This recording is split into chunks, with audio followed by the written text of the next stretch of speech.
Vamos a la palabra de nuestro bendito Salvador. Por favor, les pido que abran sus Biblias en Primera de Tesalonicenses, capítulo número 2, versículo número 10. Primera de Tesalonicenses 2:10, y dice la palabra del Señor: Vosotros, tesalonicenses, sois testigos, y Dios también, de cuán santa, justa e irreprensiblemente nos comportamos delante de vosotros.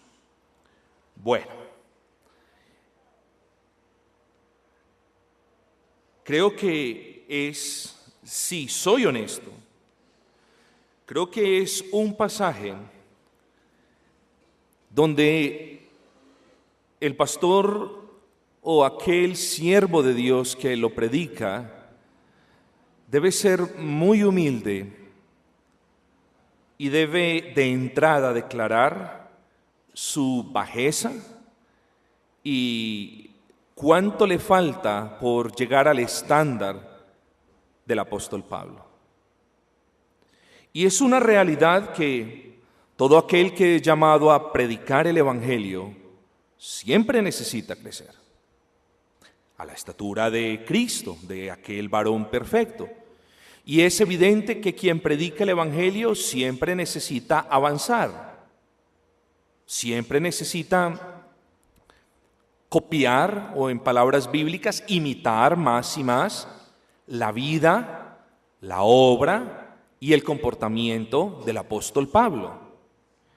Cuando nosotros en verdad estudiamos la palabra del Señor, o al menos cuando la estudiamos seriamente, por medio de actos interpretativos, lógicos, correctos, por medio también de una hermenéutica acertada, el mensaje es claro, mis amados. ¿Cuál es el mensaje? ¿A qué mensaje me refiero? Bueno, el mensaje al que me refiero es que el estándar para llegar a ser pastor es muy alto. Y lo digo habiéndoles dicho de antemano cuán indigno me siento, habiéndole reconocido de antemano cuánto me falta, pero ese es el estándar del Señor. Queridos hermanos, podríamos hablar mucho al respecto y no quiero, sinceramente, centrarme en esto. Solamente quería, a manera de introducción breve o de preintroducción, confesarles cuán indigno me siento al tomar este honroso púlpito, y me siento indigno una vez más, hermanos, porque mientras que yo les demando, mientras que yo los exhorto semana tras semana tras semana a que sean ustedes conformados a la imagen de Cristo, a que abandonen todo amor por las cosas del mundo, bueno, yo no estoy exento de esa exhortación, yo no estoy exento de ese llamado que hace la Escritura. Y este pasaje, mis amados hermanos, cuando lo estudiamos de manera juiciosa, creo que un pastor tiene mucho que mejorar al leer este glorioso pasaje. Pero la enseñanza no es para mí sola, la enseñanza es para el cuerpo del Señor.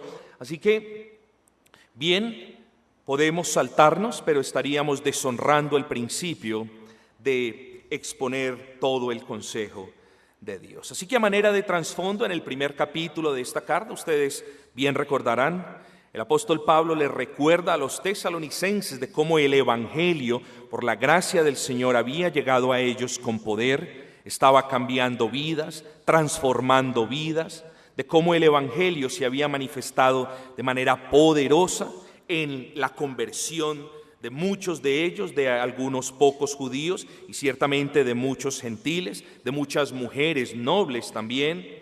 El apóstol Pablo les recordaba de la fe, es decir, de los tesalonicenses, y el fruto que esa fe había producido, es decir, en virtud de esa fe salvadora, de ellos, que ellos servían, ellos estaban sirviendo en amor, en esperanza, en gozo, y esto ya lo vimos, así que no vamos a profundizar más en esto. En el segundo capítulo que comenzamos la semana pasada, es evidente que el apóstol Pablo cambia el foco hacia él mismo, obviamente no queriendo ser él mismo el centro de atención. Solamente, y este es el punto, y es algo similar a lo que ocurrió en la segunda carta suya a los Corintios, solamente de que se habían levantado acusaciones en su contra y el apóstol veía la necesidad de defenderse. Y veía la necesidad de defenderse porque de su defensa correcta, en cierta manera, dependía el progreso de la obra que él había comenzado.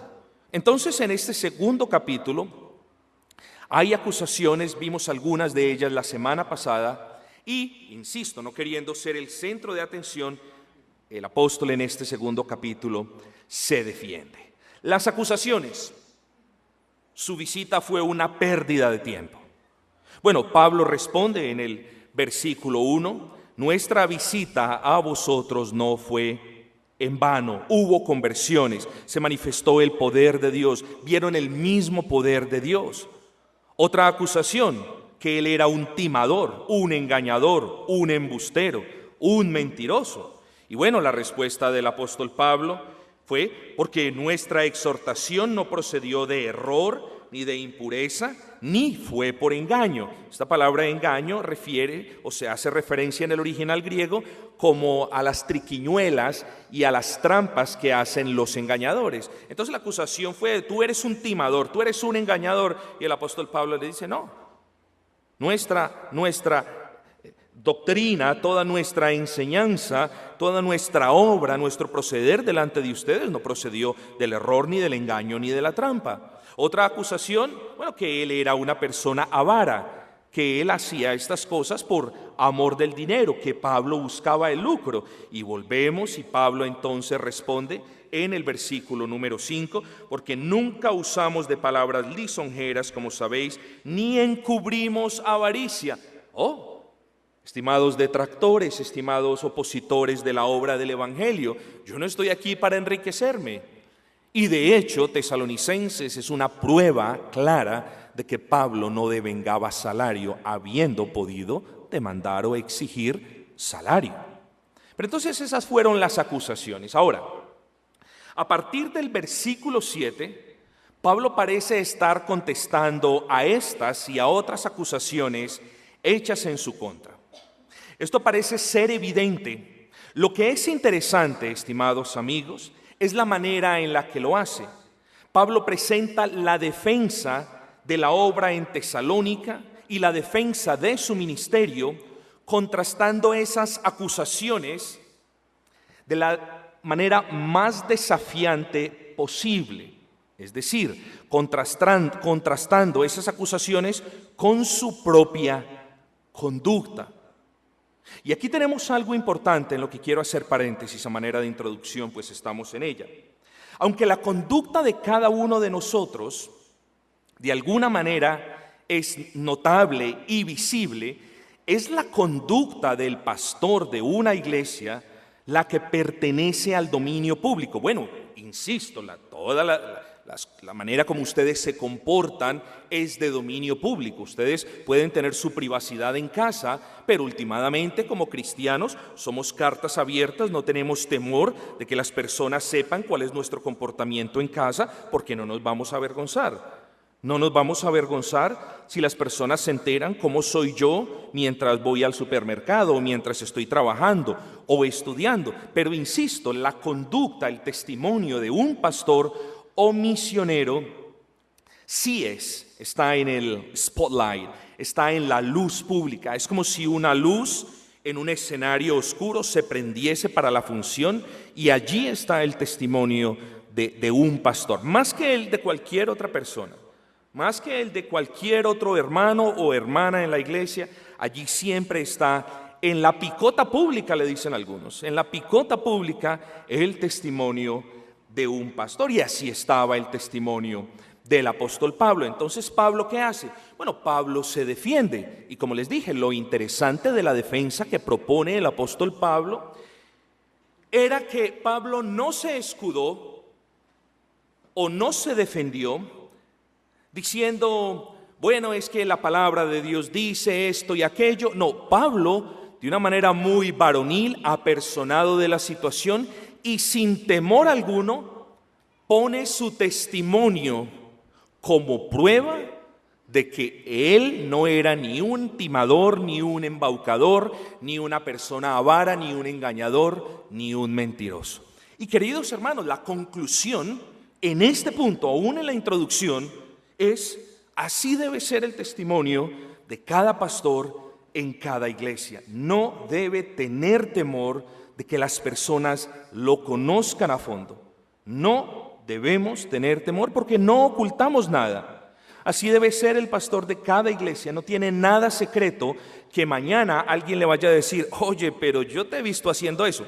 Ahí se comienza a desmoronar, a desgajar el testimonio. Porque cuando una persona se da cuenta de que el pastor anda en algo deshonroso, esa persona en ese momento puede reclamar que el pastor no es irreprensible. O sea, tenemos que tener sumo cuidado, queridos hermanos. ¿Por qué yo les digo esto? Bueno, en cierta manera no para que sean mis jueces, pero sí para que examinen no solo mi vida, sino la vida del próximo pastor el día de mañana, o dentro de un mes, o dentro de un año, mis amados. Uno, yo no voy a quedar aquí para siempre, y dos, ustedes no se van a quedar aquí para siempre. Quien sea que tome este púlpito o donde quiera que ustedes vayan, debe cumplir o se debe amoldar al menos a la forma estipulada y dada por el apóstol Pablo aquí en Primera de Tesalonicenses. En otras palabras, la manera en la que el apóstol Pablo presenta defensa es por medio de su propio testimonio. Y ese es el testimonio al que todos nosotros, sí, todos nosotros, ustedes, junto con mi persona, sí, pero al que como pastores estamos llamados a imitar. Insisto, todos nosotros, porque la orden del apóstol Pablo es clara: sed imitadores de mí, así como yo lo soy de Cristo. Así que en el contexto de la carta de Primera de Tesalonicenses, y en particular del pasaje que estamos examinando, observaremos que Pablo, como ministro fundador de la iglesia de Tesalónica, les recuerda la manera en la que él se había comportado durante su corto tiempo en el ministerio allí en la ciudad de Tesalónica. Y es obvio, repito, mis amados hermanos, para dejar este punto en claro, que su conducta, la conducta del apóstol Pablo, representa para mí como pastor y para cualquier otro hermano pastor el modelo que debemos imitar.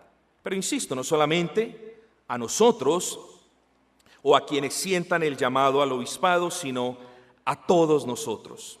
Entonces, sí, el modelo a imitar es Cristo como Señor de señores y Pastor de pastores.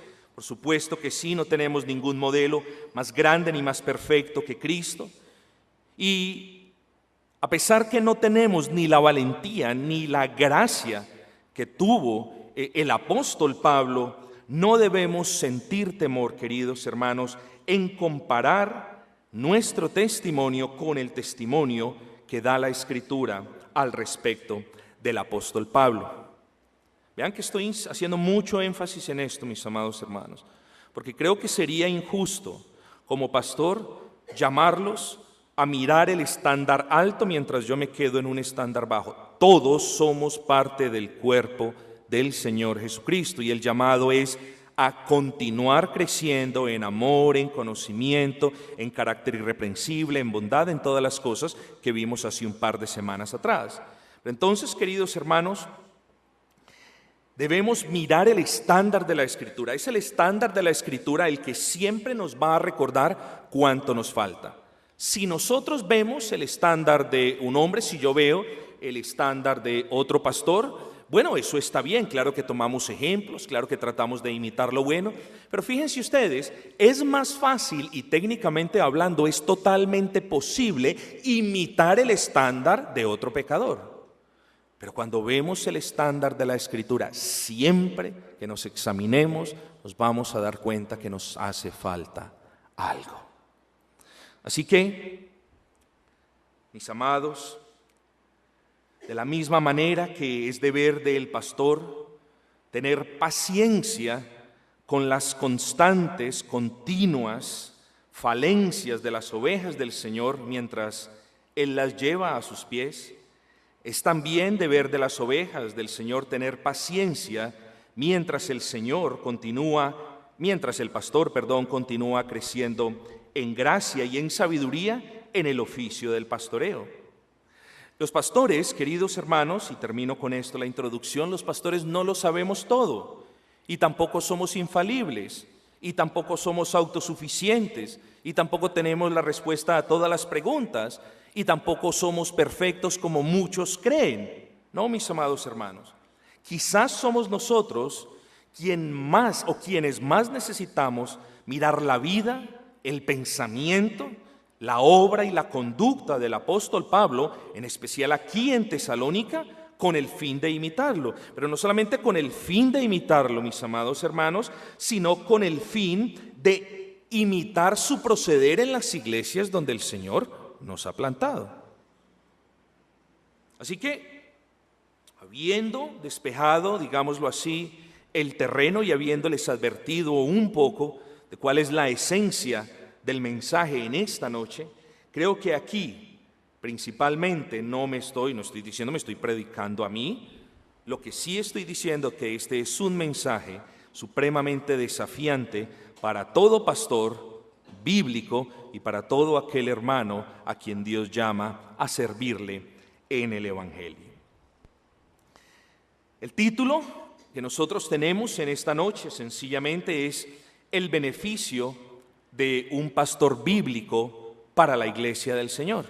¿Cuáles son los beneficios que tiene la iglesia del Señor al tener un pastor que se acomoda, que se moldea al modelo del apóstol Paulino, inspirado por supuesto por el Espíritu Santo? Entonces vamos a ver versículo por versículo quién fue Pablo para los tesalonicenses. Y mientras vamos viendo quién fue Pablo para los tesalonicenses, nos vamos a ir dando cuenta de cuánto necesitamos la gracia del Señor para ser imitadores de ese Pablo. En primera instancia, mis amados, dice, Pablo fue tierno con los tesalonicenses. Tierno no significa que los sobaba, que los mimaba, que les daba besitos, que los abrazaba. No es esa ternura, esa no es el significado de la palabra en el original griego. La palabra es bondadoso, es decir, Pablo hacía siempre el bien a la iglesia de Tesalónica, siempre hacía el bien.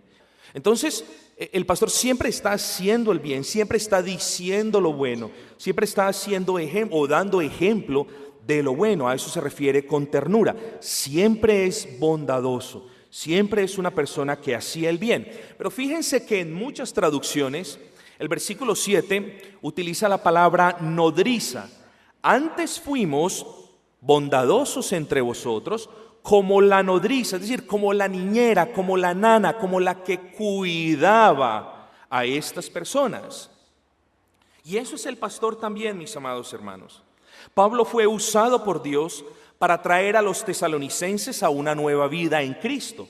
La nodriza como niñera no los tuvo la madre, por así decirlo, pero Pablo fue usado para traerlos. Y eso somos nosotros, mis amados hermanos, simple y llanamente meros instrumentos que el Señor usa, o bien sea para traer las personas a vida por medio de la predicación del Evangelio, y ahí la instrumentalidad del predicador, o para levantar e instruir y fortalecer el cuerpo de Cristo. Eso es todo lo que somos. No somos dueños de la iglesia, no somos amos de la iglesia, no somos los mandamases en la iglesia, somos los siervos de Dios quienes hacemos el bien en la iglesia, a pesar de que muchas personas quizás no lo entiendan en primera instancia, y en segunda instancia, ¿de qué? Somos usados por el Señor para traer muchos a vida. Pero como la nodriza o como la niñera, el pastor ve la necesidad y trae alimento. Cuando el niño está pidiendo alimento, la madre no se lo niega, la niñera no se lo niega, le da el alimento. Queridos hermanos, ¿cuántas veces les ha faltado a ustedes el alimento aquí espiritual? ¿Cuántas veces en otras partes, y excúsenme la comparación, las personas se paraban a inventar o a decir esta tarde vamos a tener alabanza a Dios porque me lo ha revelado. Y cuántas veces las personas morían de hambre, clamaban por palabra. El pastor siempre, querido hermano, está alimentando la grey del Señor. El pastor, como nodriza, cuida. La nodriza cuida. Si ve un insecto sobre la piel del niño, lo espanta y siempre está cuidando del bienestar del niño. Bueno, el pastor es aquella persona que como nodriza ve el peligro y protege también la congregación. Saben, hermanos, si cada uno de nosotros fuese lo suficientemente humilde, nos daríamos cuenta de que somos inmaduros en la fe. Y si somos inmaduros en la fe, la madurez en la fe, por cierto, quiero aclarar, no la dictamina si usted lleva 10 años en Cristo, o 20, o 30, o 40 años en Cristo. La madurez desde la perspectiva bíblica la determina cuánto usted obedece la palabra del Señor y puede vivir en convivencia con los demás hermanos. Así que, queridos hermanos, la nodriza como persona que cría a estos bebés, la nodriza ve la inmadurez y los va criando con paciencia. Queridos hermanos, si eso también hace un pastor. Si el pastor se rinde al primer acto de inmadurez de un querido hermano, creo que la persona nunca fue llamada para ser pastor. Si el pastor se rinde la segunda y la tercera vez, aunque por muy frustrante que pueda ser para él, creo que no ha sido llamado a ser pastor, queridos hermanos. Siempre como nodriza, como niñera, siempre está cuidando a los pequeños. ¿Por qué? Queridos hermanos, porque no son suyos. Esos pequeños a los que yo me refiero son vosotros, los hijos de Dios, las niñas de los ojos de Dios, aquellas joyas por las que Dios dio su vida en la persona de Cristo. Pablo entonces fue como una nodriza, como un cuidador. El versículo 8 nos dice que Pablo se entregó a ellos. Versículo 8 del capítulo 2: tan grande es nuestro afecto por vosotros, que hubiésemos querido entregaros no solo el Evangelio, cosa que hicieron, sino también nuestras propias vidas. Quiero dejar en claro, no es que el apóstol Pablo estuviese diciendo, bueno, yo me quiero morir para que ustedes sean salvos, o quiero dar mi vida para que ustedes crezcan. No, es una manera hiperbólica de poner la situación, es decir, tanto los quiero que hubiese podido dar mi vida por ustedes. Bueno, el pastor, hermanos queridos, es una persona que en medio de sus falencias, que en medio de sus dificultades, de sus debilidades, de sus dolencias y enfermedades, siempre ama la congregación. Y no la ama con el amor mundano que hemos visto en otras iglesias, la ama queriendo siempre su beneficio espiritual. La ama entregándose, aun cuando él no tenga fuerzas, mis amados hermanos. Aun cuando a él lo estén persiguiendo, él se entrega semana tras semana tras semana. Cuando yo pase de aquí, de este púlpito, mis amados hermanos, o cuando ustedes vayan a otra iglesia, les exhorto que no se dejen meter gato por liebre. Con humildad, vengan, no se les olvide Primera de Tesalonicenses, y vean cuál fue el testimonio de vida y de conducta del apóstol Pablo. Entonces Pablo amó a los tesalonicenses, fueron muy queridos. Y la manera como un pastor demuestra su amor por la congregación, mis amados hermanos, es en primera instancia predicando el Evangelio. Yo se los he dicho muchísimas veces, no hay manera más grande de demostrar el amor por las almas que predicarles el Evangelio. Si la persona no es convertida, le estás demostrando por medio del Evangelio el amor de Dios. Si la persona es convertida, le estás recordando el amor de Dios para con él o para con ella. Así que predicar el Evangelio es la muestra suprema de ese amor. Pero Pablo en particular sacrificaba su tiempo de descanso para ministrarles. Uy, pastor, ¿de dónde saca eso? Bueno, mis amados, él dice, trabajaba imparablemente, trabajaba tremendamente para no ser gravoso. El apóstol Pablo, como cualquier otro ser humano, estaba cansado, pero mis amados, uno cuando ama se sacrifica. El apóstol Pablo, otra manera en la que les demostró su amor, era que en medio de la oposición de los judíos sin conversión y de los opositores del Evangelio, allí en Tesalónica, el apóstol Pablo, esta es la manera hermosa como el apóstol Pablo les demostró su amor. El apóstol Pablo arriesgó su vida con el propósito de ser bendición para ellos. Estaban siendo perseguidos virtualmente casa por casa en Tesalónica. Y el apóstol Pablo continuaba predicando el Evangelio. Tiene que amar mucho a unas personas para uno arriesgar su vida por esas personas. Queridos hermanos, en medio de un cristianismo que se ha convertido en un negocio, en medio de un cristianismo, ustedes me sabrán excusar, que se ha convertido casi en una mafia, predicar el Evangelio y predicar la doctrina conforme la palabra no es algo, o más bien, no ha sido algo que no traiga sus conflictos y sus problemas y dificultades. Así que, queridos hermanos, cuando haya una dificultad y vuestro pastor salga corriendo y vuestro pastor huya, entonces ustedes pregúntense en cuánto nos amó nuestro pastor que nos dejó tirados. Pablo entonces no solamente los crió con paciencia, no solamente los amó arriesgando su vida, sino que también les proveyó, mis amados. Versículo 9, la primera parte, porque os acordáis, hermanos, de nuestro trabajo y fatiga, como trabajando de noche y de día, para no ser gravosos a ninguno de vosotros. Cuando hablamos de que Pablo proveía, no solamente de que Pablo amaba, cuidaba, criaba, sino que también proveía, damos por sentado que nuestro Dios es el Jehová Jireh, es el Dios que provee, de eso no hay duda alguna. Pero yo quiero que mientras examinamos esta faceta del testimonio del apóstol Pablo, seamos recordados de un glorioso versículo. Y amados, puede que muchos de ustedes nunca sepan lo que yo hice al fundar Gracia Redentora, y puede que muchos de ustedes jamás lo sepan. Es más, no creo que ninguno de ustedes lo sepa en totalidad.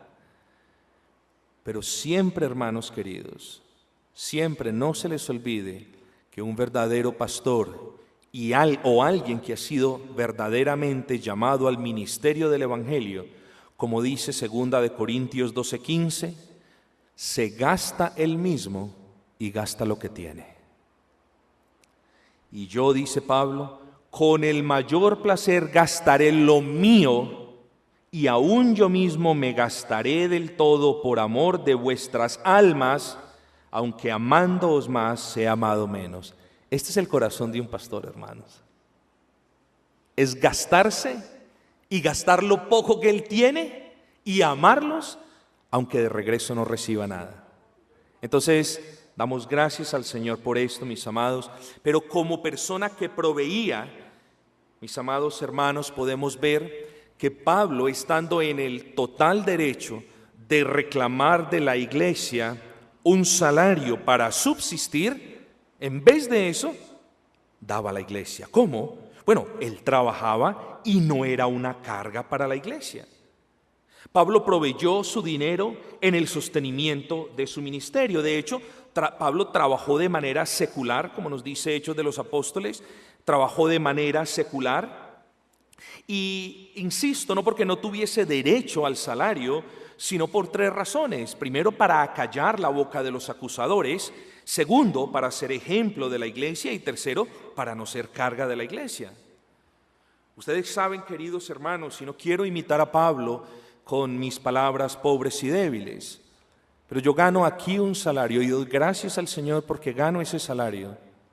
Pero, queridos hermanos, si algún día en la bendita providencia del Señor la iglesia no puede dar ese salario, créanme que yo con gusto me desgastaré durante la semana y obtendré un salario e intentaré honrar al Señor semana tras semana. Hoy puedo decir, gracias al Señor, tengo un salario. El cuánto no importa. El qué es lo que importa, y es que la iglesia está siendo obediente al llamado del Señor, a la orden del Señor, de proveer para aquel que predica el Evangelio. Pero el apóstol Pablo proveía, trabajaba y daba de lo suyo. Nunca fue carga para la iglesia, y así debe ser un pastor. Yo les digo una cosa, queridos hermanos, un pastor no es el que le quita a la iglesia. Un pastor es el que se entrega a la iglesia y le da a la iglesia. Un pastor no está para deslanar las ovejas del Señor, sino para cuidarlas del lobo.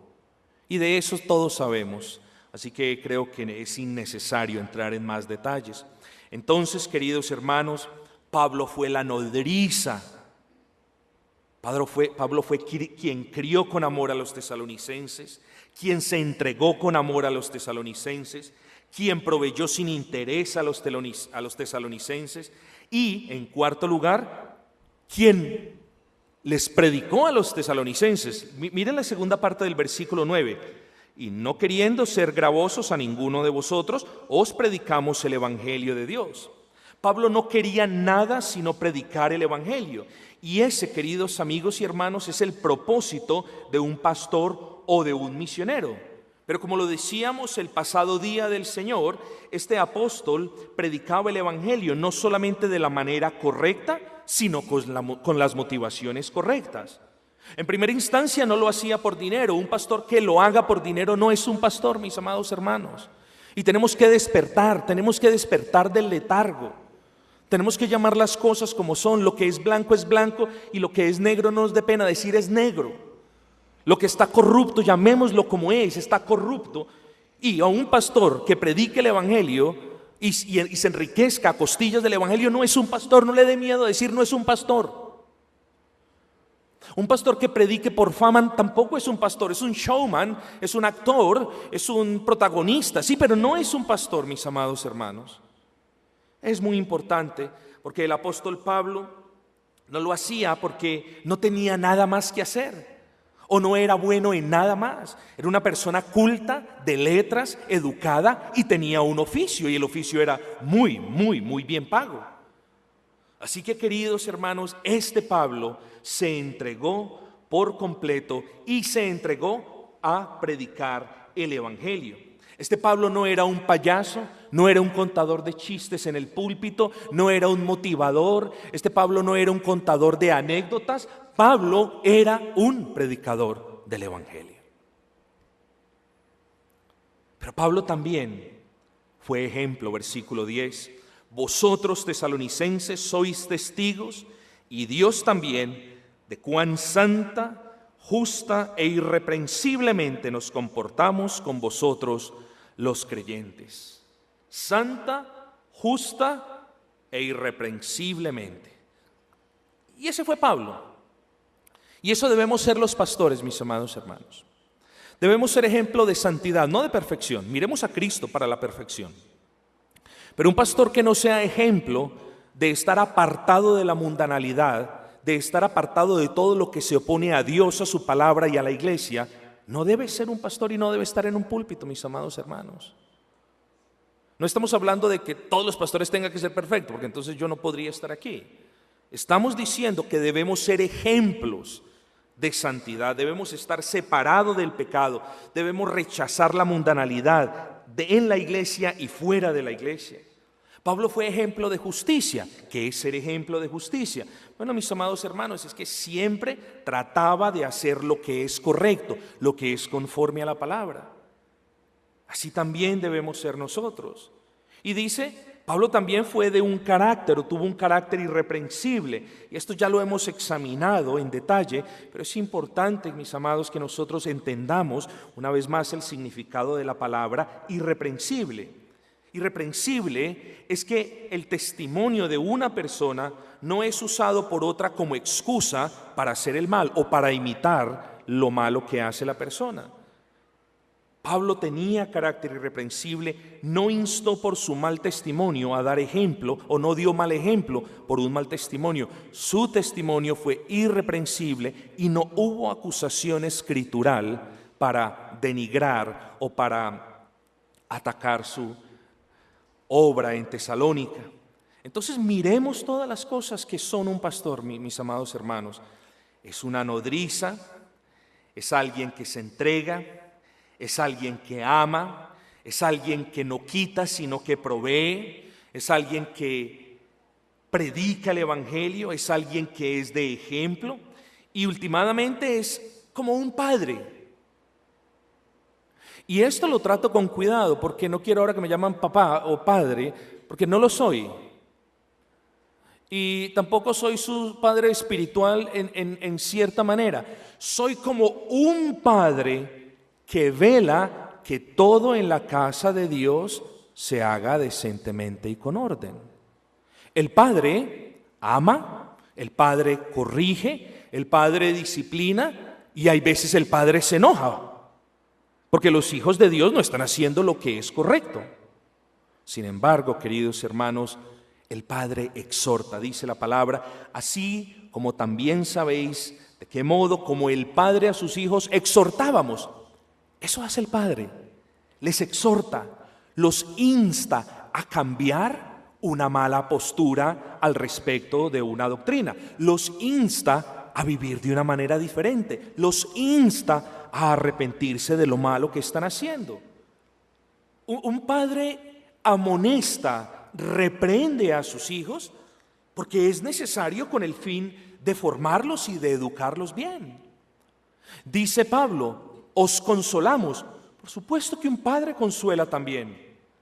Eso no significa, como les dice, que acaricia, ni que es meloso, ni que es salamero. A eso no se refiere la Escritura. La Escritura, cuando habla de consuelo, habla de ánimo cuando las personas pasan por situaciones difíciles. Y eso al menos siempre trato de hacerlo cuando me doy cuenta de que hay una situación difícil. Otras veces no me doy cuenta y no puedo hacerlo. Otras veces me doy cuenta y la persona no quiere ser consolada.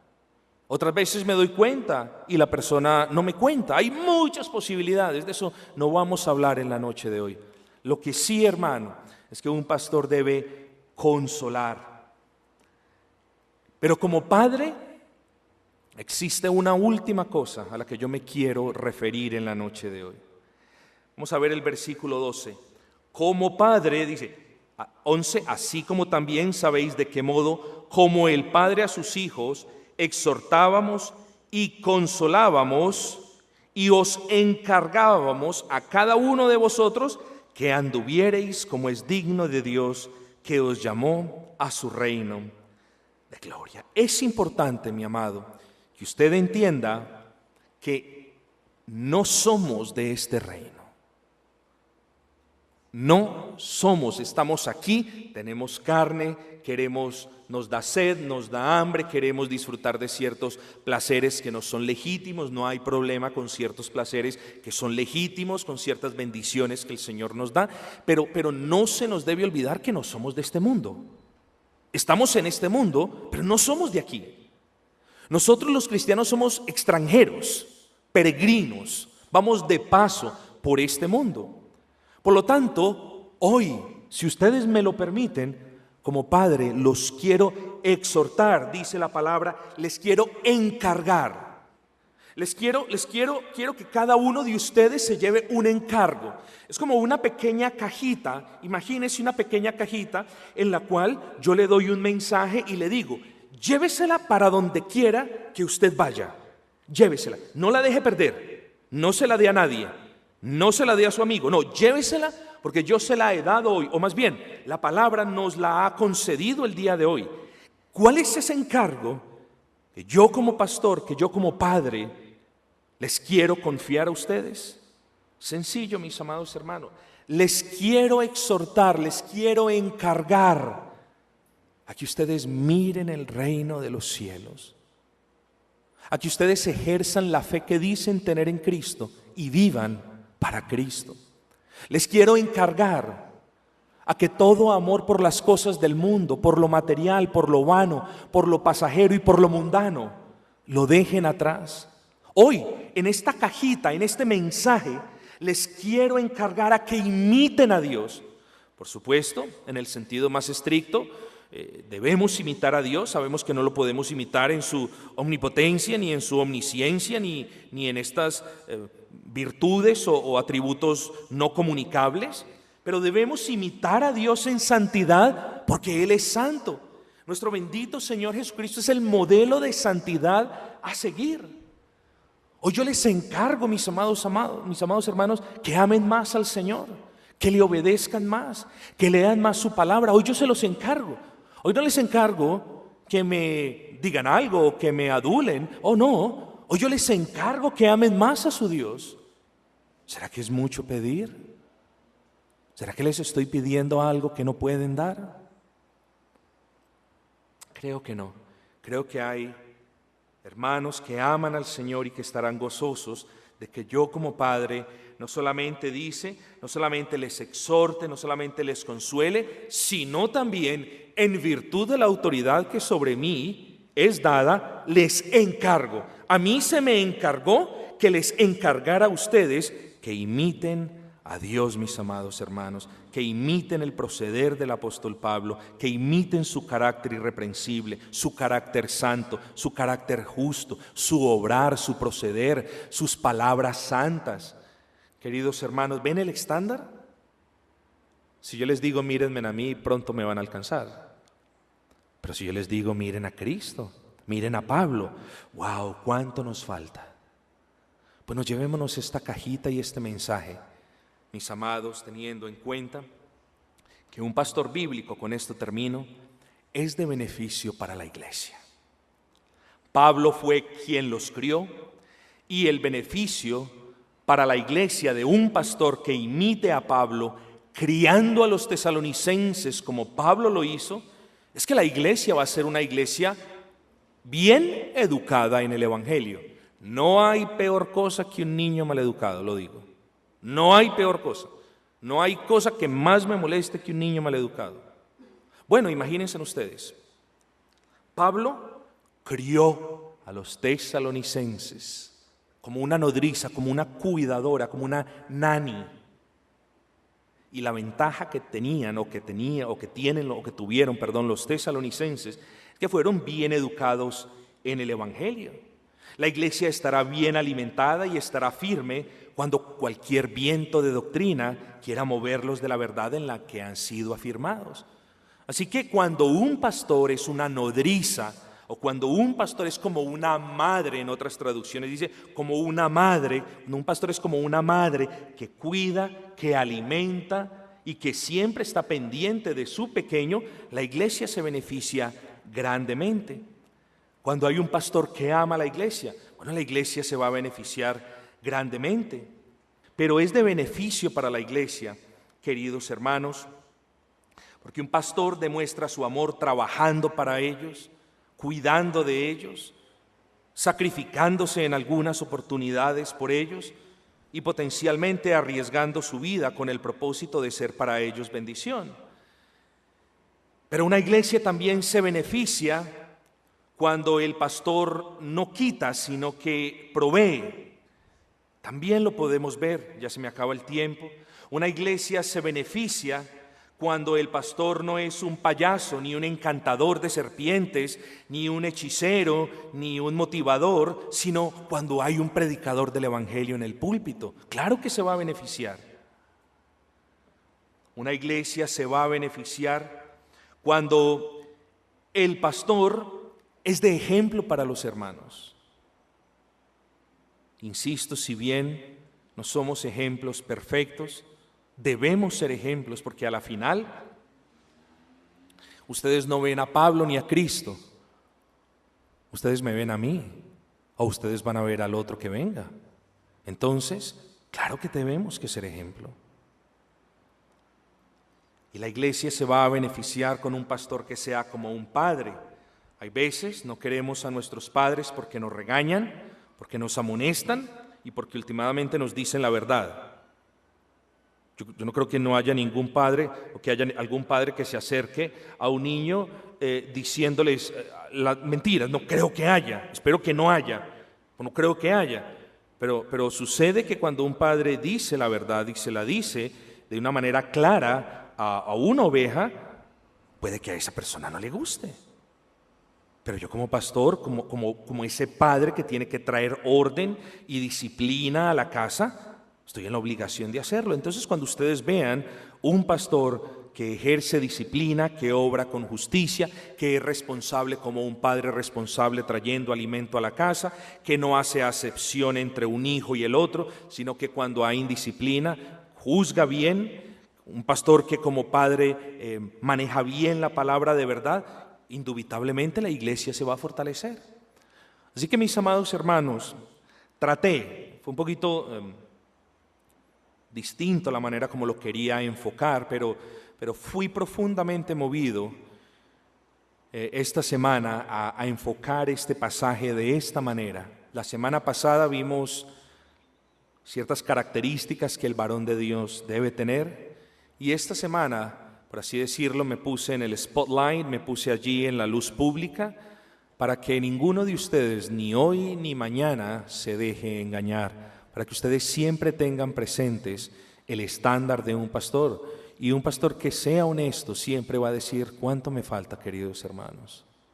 Espero que cada uno de ustedes también, por la gracia del Señor, se dé cuenta cuánto le falta. Espero que juntos entonces, sabiendo que mucho nos falta, podamos pegarnos de esa bendita promesa que veíamos no hace mucho tiempo, y es el Dios que comenzó la buena obra en cada uno de nosotros, la va a perfeccionar hasta el día de Jesucristo. Quiera el Señor, queridos hermanos, siempre recordarnos que el estándar es alto, siempre recordarnos que falta mucho por mejorar, siempre recordarnos que no va a haber ningún momento en nuestras vidas donde yo pueda decir: me he santificado lo suficiente, o he vencido el pecado lo suficiente. No lo va a haber. Quiere el Señor recordarnos esas verdades a menudo, y quiere el Señor recordarles a ustedes, mis amados, mucho tiempo después del tiempo en el cual yo me haya marchado, que un pastor, aunque no es perfecto, debe tener estas muestras de gracia que tuvo el apóstol Pablo.